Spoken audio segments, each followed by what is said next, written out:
రెండేళ్లుగా మణిపూర్లో చెలరేగుతున్న జాతి హింస బీరెన్ సింగ్ సీఎం పదవికి ఎసరు తెచ్చింది. తాజాగా ఆయన తన పదవికి రాజీనామా చేశారు. 19 మంది ఎమ్మెల్యేలు, బీజేపీ ఈశాన్య రాష్ట్రాల బాధ్యుడు సంబిత్ పాత్ర వెంటరాగా గవర్నర్ అజయ్ కుమార్ భల్లాను కలిసి రాజీనామా లేఖను సమర్పించారు. అయితే బీరెన్ ఉన్నపళంగా రాజీనామా చేయడం సంచలనం సృష్టించింది. అసలు బీరెన్ సింగ్ ఉన్నట్టుండి ఎందుకు రాజీనామా చేశారు? కేంద్ర ప్రభుత్వమే బీరెన్తో ఆ పని చేయించిందా, లేక దీని వెనుక ఇంకేమైనా బలమైన కారణాలున్నాయా? తెలుసుకునే ప్రయత్నం చేద్దాం. సాధారణంగా అసెంబ్లీలో బలం లేకపోతే మాత్రమే సీఎంలు రాజీనామా చేస్తారు. కానీ బీరెన్ సింగ్ విషయంలో అలాంటి ఇబ్బందులేమీ లేవు. మిత్రపక్షం కన్రాడ్ సంగ్మాకు చెందిన నేషనల్ పీపుల్స్ పార్టీ మద్దతు ఉపసంహరించుకున్నప్పటికీ బీజేపీకి సంఖ్యాబలం ఉంది.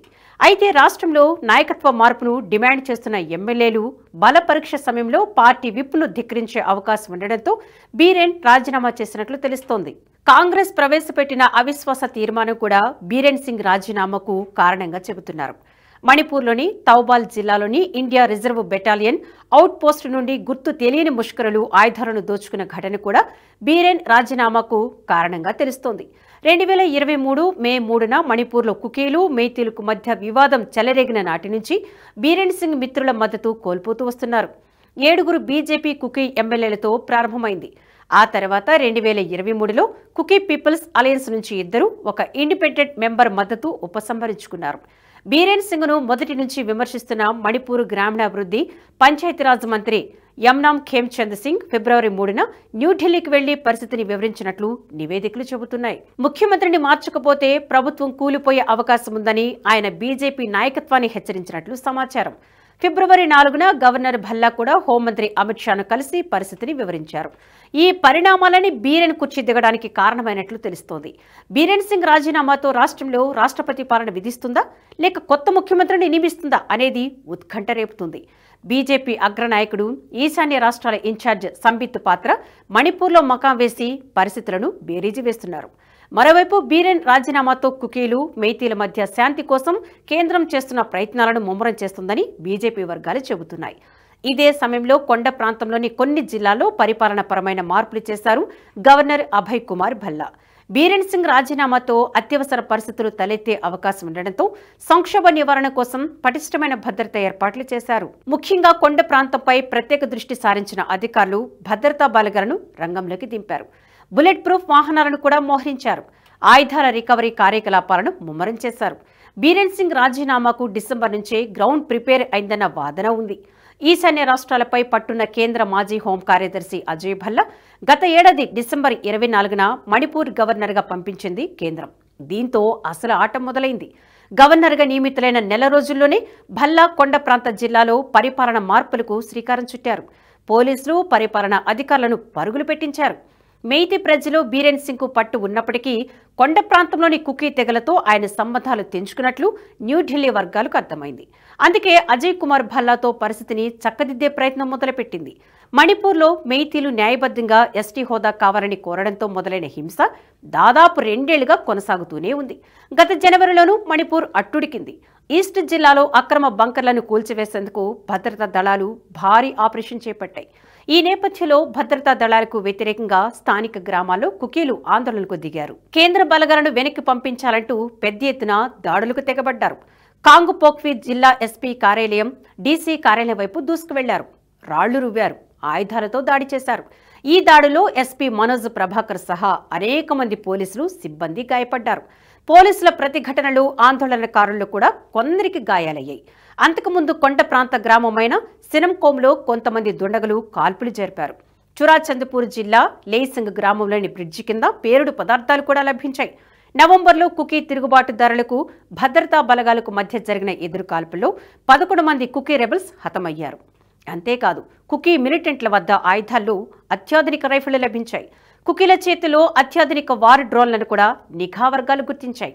2023 మే 3 నుంచి మణిపూర్ మెజారిటీ మేటీ కమ్యూనిటీ, కుకీల మధ్య తరచుగా ఘర్షణలు చోటు చేసుకుంటున్నాయి.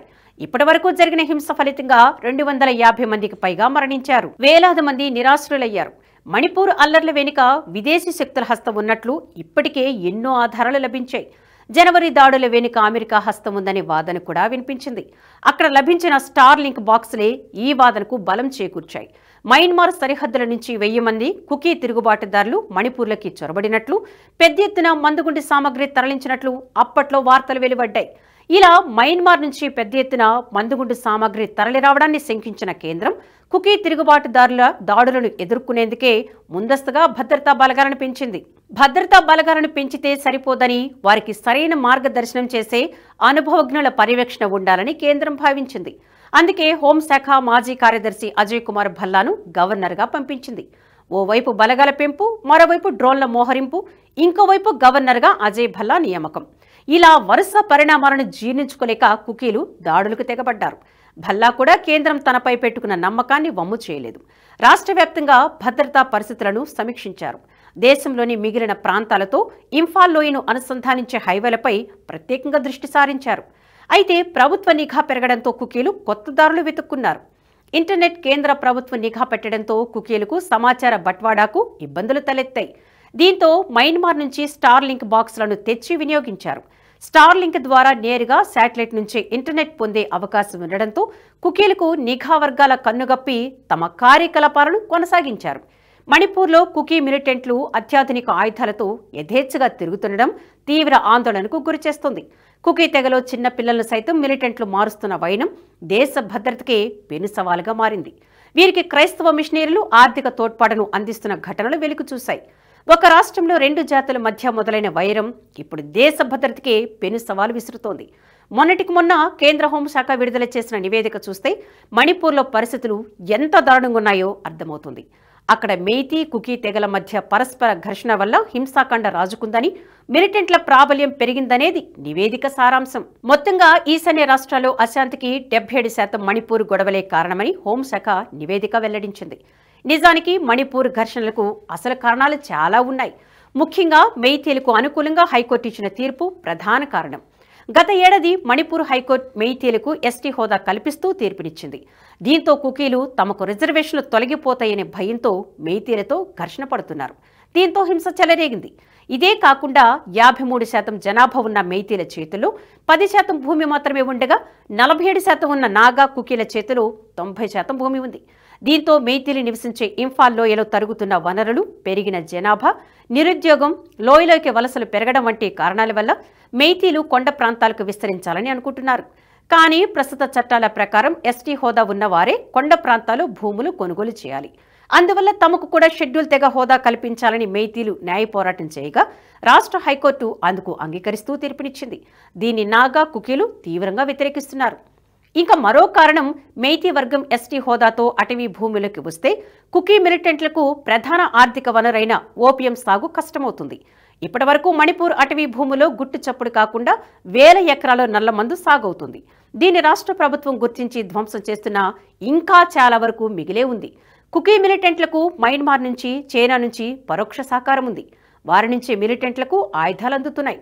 బోర్డర్ నుంచి అక్రమ మార్గంలో ఈ ఆయుధ స్మగ్లింగ్ జరుగుతోంది. దీనికి చైనా తెరవెనుక సహకారం అందిస్తోంది. మయన్మార్లో ఉగ్రవాద గ్రూపులు వీటిని చాకచక్యంగా సరిహద్దులకు చేరవేస్తున్నాయి. ఈ ఆయుధ సేకరణకు నల్లమందు పంట నుంచి వచ్చే డబ్బే ఆధారం. అందుకే మెయితీలు గనక అటవీ భూములకి ప్రవేశిస్తే తమ మనుగడే ప్రశ్నార్థకంగా మారుతుందని కుకీ మిలిటెంట్లు భయపడుతున్నారు.